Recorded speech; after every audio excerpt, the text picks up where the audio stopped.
Hello नमस्कार, मेरा नाम है आरजे राज। आप देख रहे हैं 2207th episode of Nagpur most happening Facebook live show का नाम है राज ki Baat women of the year के साथ। एक महिला अपने जीवन को अपने परिवार के लिए समर्पित करती है, अपने समाज के लिए समर्पित करती है और कई बार वो अपनी बात, अपने मन की बात, अपने हृदय में चलने वाले इमोशंस को आप तक पहुंचाने में कई बार एक प्लेटफॉर्म का इंतजार करती है।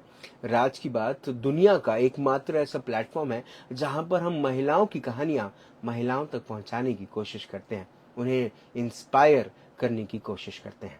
Parekh brother jewellers presenting Raaz ki Baat women of the year के साथ in association with Preet design studio.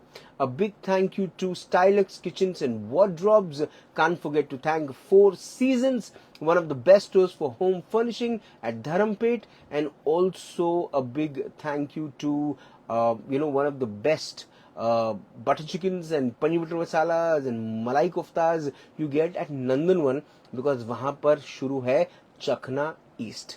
चलिए मुलाकात करते हैं हमारी आज की विमेन ऑफ द ईयर से। She is a entrepreneur, she is a boutique owner, she is a daughter, she is a daughter in law, she is a wife, and most importantly she is a Indian at heart, and most importantly she loves zari patka. Please welcome my guest today Mrs Pooja Variani. Pooja ma'am नमस्कार। नमस्ते ma'am स्वागत आपका राज की बात में। Thank you so much. कैसी हैं आप? बहुत बढ़िया, आप बहुत बताइए। बढ़िया, बस बढ़िया। आपको मिलकर और बढ़िया लग रहा है ना? थैंक यू सो तो मच। पूजा वरियानी जब छोटी थी तब क्या सपने थे, क्या करना था, क्या बनना था?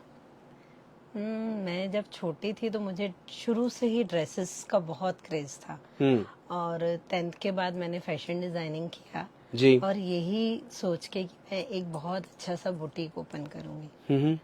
और आफ्टर 10th जब 3 इयर्स का मेरा डिप्लोमा कोर्स हो गया फैशन डिजाइनिंग का, तो अब इंस्टेंटली तो बुटीक में ओपन कर नहीं पा रही थी, तो मैंने लॉर्ड्स फैक्ट्री में जॉब किया जी। कुछ 6 किशोर टूटेजा जी किया? यस, जी। किशोर टूटेजा जी जी। बहुत अच्छे हैं वो सर। बिल्कुल। किसी के रेफरेंस से गई थी बट फिर भी उन्होंने मेरे को 3 डेज बाहर रुकाया था जी। Just test my patience. जी। 3 दिन मैं वहां बैठी और वो निकल जाते थे। आफ्टर 3 डेज उन्होंने मेरे को अंदर बुलाया और उन्होंने जॉब दिया मेरे को। सिर्फ 6 मंथ ही जॉब किया क्योंकि मुझे अपना बुटीक ही ओपन करना था। ये जो एक एक फैशन डिजाइनिंग का कोर्स, डिप्लोमा कोर्स या डिग्री कोर्स जो होता है, क्या उसमें वो, क्योंकि देखिए मुझे ऐसा लगता है किताबी ज्ञान और on the ground, on the field जब हम काम करते हैं उसमें बहुत अंतर है। yes. क्या फैशन डिजाइनिंग जो एक अपने आप में एक एक जॉब मिलने वाला, करियर बनाने वाला सब्जेक्ट है, क्या उसमें वैसी पढ़ाई कराई जाती है? ये कोर्सेज जो लोग करवाते हैं, एक किसी भी यूनिवर्सिटी के साथ एक एसोसिएशन करते हैं, एफिलिएशन करते हैं और उसके बाद फिर कोर्सेज करवाते हैं, क्या वो इतने सक्षम होते हैं? क्या वो एक स्टूडेंट को इतना सक्षम बनाते हैं कि वो फैशन डिजाइनिंग करे, ऑन फील्ड काम करे और बुटीक का काम करे? बिल्कुल, क्योंकि इसमें हम लोगों को सबसे बेस्ट जो है ना मटेरियल नॉलेज आता है।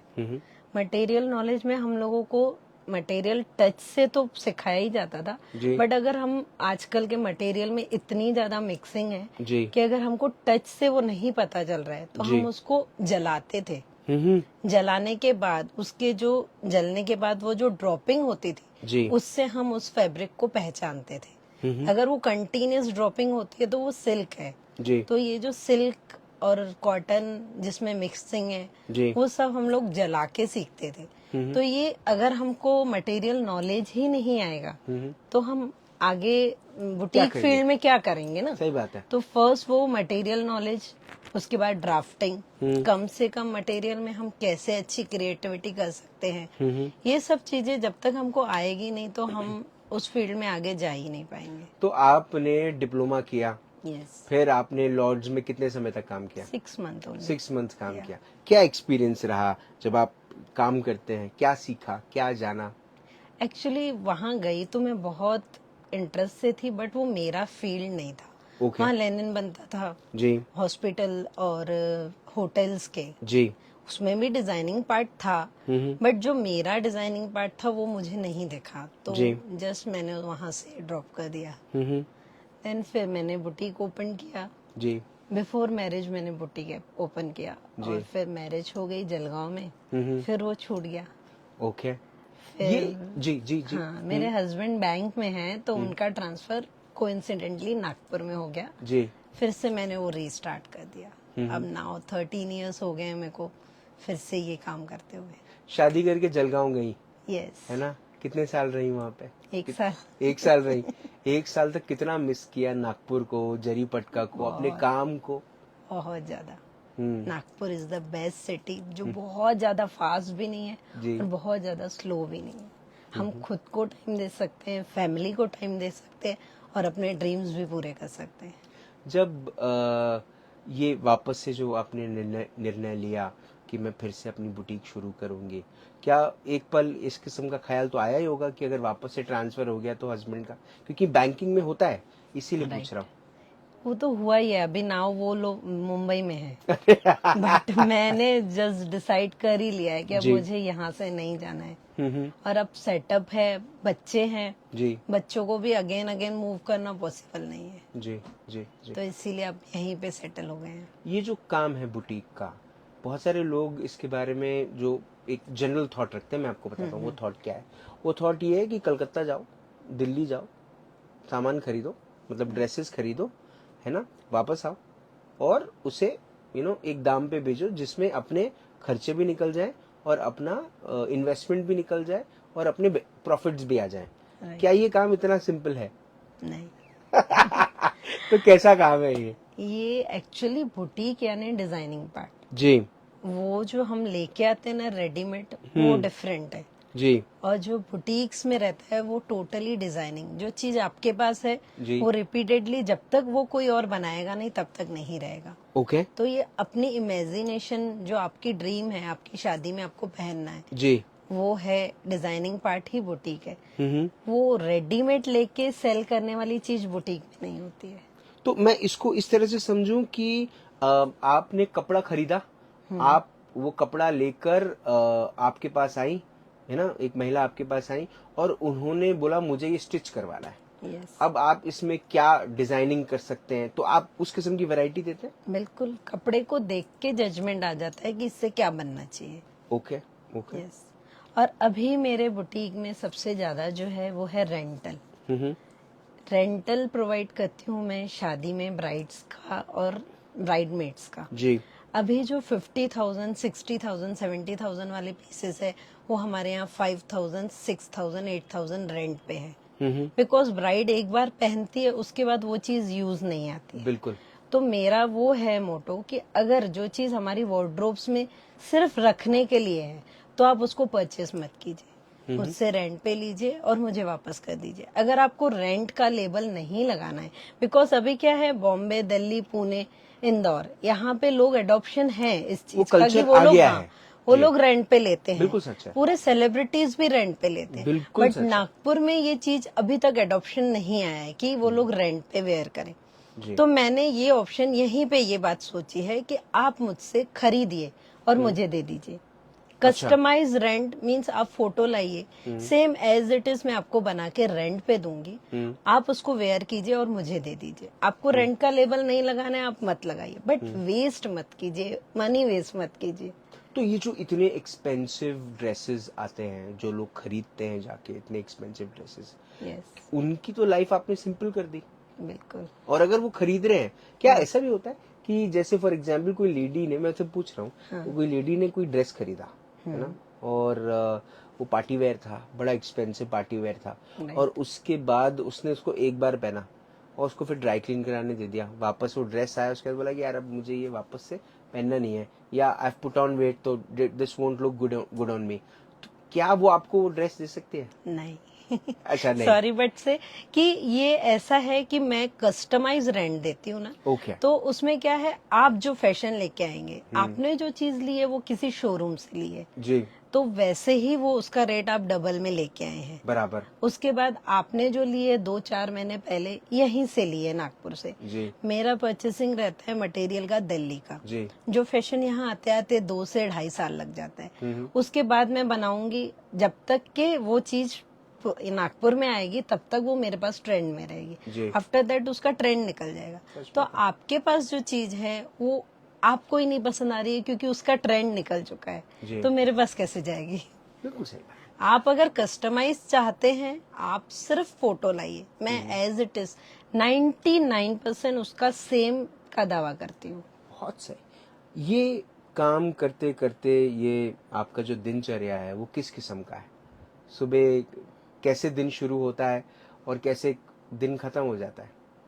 बहुत ज्यादा हेक्टिक रहता है क्योंकि मॉर्निंग में बच्चे जाते हैं, हम्म, आफ्टर दैट मैं थोड़ी देर एक्सरसाइज के लिए जाती हूँ, उसके बाद 11 बजे मेरा बुटीक ओपनिंग टाइमिंग है। हम्म, इन बिटवीन 4 बजे बच्चे आते हैं तो मैं भी लंच टाइम के लिए आती हूँ, 4 to 6, देन अगेन 9 o'clock तक बुटीक में रहता है।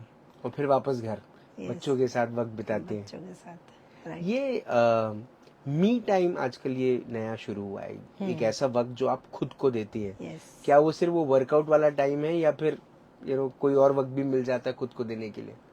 कभी कभी किट्टी पार्टीज एंड फ्रेंड्स के साथ आउटिंग, बस। बस। ओके।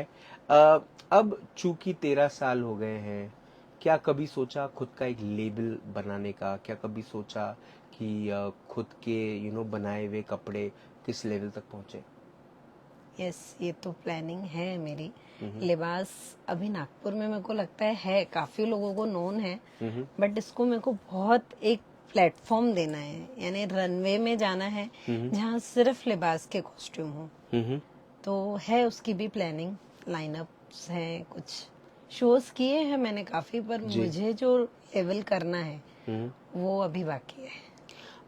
चूंकि आपके हस्बैंड का एक ट्रांसफरेबल जॉब है, ये पूरे दिन में कब ऐसा होता है कि क्योंकि आई एम श्योर आजकल दुनिया छोटी हो गई है, व्हाट्सएप और फेसबुक Yes. कॉलिंग और ये सबसे तो रोज हम देख भी लेते हैं एक दूसरे को, बात भी हो जाती है, लेकिन वो जो जब आप देखते हैं कि दूसरे हस्बैंड अपनी वाइफ को पिक्चर ले जा रहे हैं कितना मिस करती है? यस, मिस तो होता है, बट एक टाइम था जब बहुत लगता था, अब हैबिट पड़ गई है। एज अ मदर, जब आप अपने बच्चों को देखती हैं, क्योंकि एक देश में एक सडनली एक नया कल्चर हम देख रहे हैं वक्त के साथ कि डिवोर्सेस का नंबर जो है वो बढ़ रहा है, बढ़ रहा है, सिंगल मदर्स जिम्मेदारियां ले रही हैं और अपने बच्चों की जिम्मेदारियां वो बखूबी निभा रही हैं। Yes. आप इस पर क्या सोचती हैं? मुझे ऐसे लगता है कि ऐसा नहीं है कि एक सिंगल मदर यानी वो कर रही हैं, क्योंकि एक प्रोफेशनल लड़की को काम करना बहुत डिफिकल्ट है। जी। उनको प्रोफेशनली भी करना पड़ता है और घर में, और ये बोलना बहुत गलत है कि हम हर जगह पूरे हैं। जी। अगर हम 2 काम कर रहे हैं तो कहीं ना कहीं अधूरे हैं, घर पे भी थोड़े अधूरे हैं और हम प्रोफेशनली भी अधूरे हैं। जी। तो ये बोलना सिर्फ एक आम बात है कि हम पूरी तरीके से हर चीज कर सकते हैं। अगर हम एक है और 2 काम कर रहे हैं तो हम बट ही रहे हैं, तो ये बहुत डिफिकल्ट है। और उनको बहुत बड़ा सैल्यूट है जो एज ए सिंगल मदर, क्योंकि मैं खुद भी कभी कभी ऐसे लगता है कि शायद मैं अकेली ही हूँ, ये फील आता है, जी। बट ये बहुत डिफिकल्ट है। बट मेरे लिए जो वो पीछे सपोर्ट है वो बहुत बड़े हैं। आज मैं जहाँ हूँ सिर्फ उनके वजह से ही हूँ। उनका नाम बताइए। पवन पवन जी। वरियानी जी। SBI बैंक में है जी। और वो ही मेरा मेन, यानी उनका जो विश्वास है, बहुत बार मैं डगमगाई हूँ, पर उनका जो विश्वास है वो बहुत ज्यादा मेरे को आगे बढ़ाता है। तो विवाह को कितने साल हो गए इन टोटल? हमारा 17 17 ईयर्स। Yes. ओके। तो 17 सालों में आई एम श्योर अमूमन तौर पे होता है कि एक हस्बैंड अपनी वाइफ से बहुत कुछ सीखता है ना? तो पूजा जी ने पवन जी से क्या सीखा पिछले 17 सालों में? Punctuality, punctuality. बहुत ज्यादा पंक्चुअल है, और मैं शायद नहीं थी इतनी, अब हो गई हूँ उनके साथ रह के। वक्त की कीमत बिल्कुल सिखा दी उन्होंने आपको? सिखा दी मेरे को। ओके। बहुत डिसिप्लिन है, बहुत ज्यादा। शायद मैं और वो बहुत अलग है। वो बहुत शांत, डिसिप्लिन, पंक्चुअल, और मैं बहुत ज्यादा चंचल हूँ, बहुत बोलने वाली हूँ। तो अब वो कहीं मैच हो गया है वो चीज एक दूसरे के साथ रह के। पूजा जी की लाइफ में सबसे ज्यादा चैलेंजिंग क्या चीज है? क्या लगता है कि ये चैलेंजिंग है मेरे लिए? इनसे दूर रहना। आई लव दिस आंसर, बहुत बढ़िया। ओके। बस वही एक चैलेंज है, बाकी तो सब हम कर सकते हैं और सब अपने हाथ में है। मेरे हिसाब से अगर किसी ने मेहनत करना जानी है जी। तो वो कुछ भी अचीव कर सकता है। तो आपको ऐसा लगता है कि आप जो आज आप आज पिछले 13 सालों से जो अपने बिजनेस को दिन पे दिन आगे बढ़ा रही हैं, लोगों तक पहुंचा रही हैं, क्या उसकी उसकी पीछे की जो एक बड़ी वजह है वो आपकी मेहनत है? यस, हम्म। मेहनत और इनका सपोर्ट। बिकॉज किसी का सपोर्ट, और मुझे सबसे ज्यादा लगता है कि जब मैं ना स्टेटस पे और स्टोरीज पे कुछ डालती हूँ तो मेरे को बहुत सारे विशेस आते हैं। जी। बहुत सारे लोग हैं मेरे आजू बाजू में जो मेरे को आगे बढ़ते हुए खुश देखते हैं। जी। तो कहीं ना कहीं उनकी ब्लेसिंग्स और मेरे साईं बाबा की कृपा, भगवान के साथ के बिना तो हम आगे बढ़ ही नहीं सकते हैं। जी। किस्मत को मैं मानती हूँ, बहुत ज्यादा मानती हूँ, पर किस्मत पलटने के लिए भी बहुत सारी ब्लेसिंग्स की जरूरत रहती है। सच बात, बिल्कुल सच बात, क्या बात है, बहुत ग्रेट था। मेरे आखिरी के 2 सवाल, एक ये कि अब ये प्लान्स हैं कि कहाँ तक पहुँचना है ना, लेकिन भविष्य क्या है? क्योंकि कई बार हम भाप लेते हैं कि मेरा ये जो काम चल रहा है इसका भविष्य क्या है। राइट। अब आपका जो काम है as a fashion designer, as a boutique owner, क्या भविष्य देखती है? अभी जैसे मेरा नागपुर में स्टोर है तो मेरे पास वर्धा, यवतमाल, जलगांव, यहाँ से काफी लोग आते हैं जिनको काफी डिफिकल्टीज होती हैं, यहाँ तक मुझे भी उनके पास पहुंचाने में। जी। तो मेरा ऐसा है कि आगे चल के अगर ऐसा हुआ तो एक छोटा छोटा फ्रेंचाइजी हम लोग हर जगह पे स्टार्ट करेंगे, ताकि लोगों को भी तकलीफ ना हो और हमारा भी काम डे टू डे आगे बढ़े। अगर जिंदगी की सुनहरी किताब लिखी जाती, ठीक है, और उस किताब के एक सुनहरे पन्ने पर ये नाम लिखा रहता, पूजा पवन वर्यानी, उसके नीचे कौन सी ऐसी लाइन या कौन सा ऐसा कोट या कोई ऐसी बात लिखी जानी चाहिए जिसे पढ़ने के बाद लोग आपको हमेशा याद करें? Sai Baba bless both always. Okay, Sai है तो विश्वास है। बिल्कुल, और उनकी ब्लेसिंग्स हैं तो सब कुछ अपने आप हो जाएगा। तो ईश्वर की ब्लेसिंग्स लेते रहें, कर्म अच्छे करते रहें। बिल्कुल। आपसे बात करके वाकई में बड़ा मज़ा आया।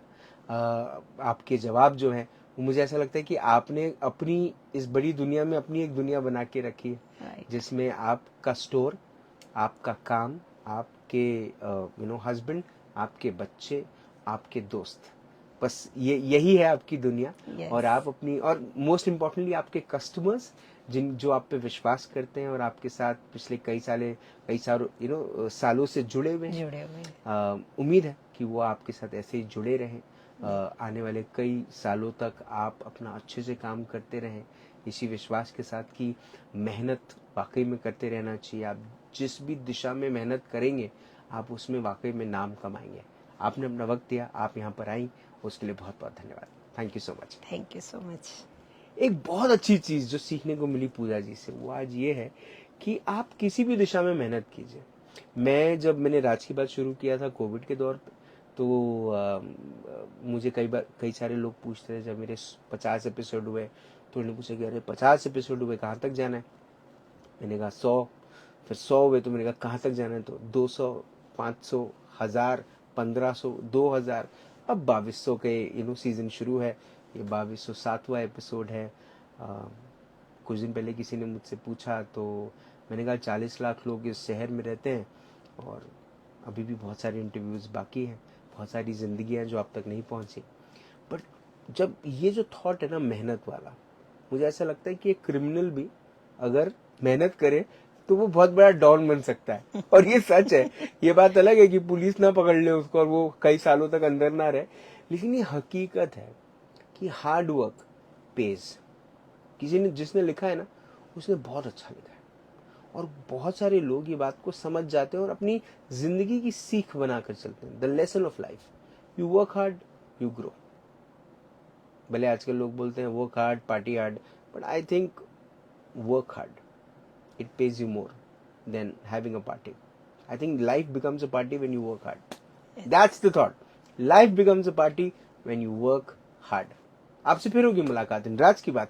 तब तक अपना ध्यान रखें, सुरक्षित रहें, स्वच्छ रहें, स्वस्थ रहें, मस्त रहें, खुश रहें, व्यस्त रहें, परिवार के साथ एक अच्छा वक्त बिताएं. और अगर आपके परिवार में एक बिटिया है जो अपने सपने पहले तय करती है, फिर उन सपनों पे काम करना शुरू करती है, उसके बाद उन सपनों में बहुत सारे चैलेंजेस, ऑब्स्टिकल्स ईश्वर प्रदान करता है, लेकिन वो अपना विश्वास ईश्वर से कम नहीं करती हैं. इनफैक्ट ईश्वर की आराधना करके, अपने काम में मेहनत करके वो जीवन में एक ऐसा नाम कमाती है कि ना ही सिर्फ उसे बट उसके काम को लोग सलाम करते हैं. तो समझिए वो पूजा वारियानी बन रही है. हर घर में एक ऐसी पूजा जरूरी है. जिंदा रहें. जय हिंद.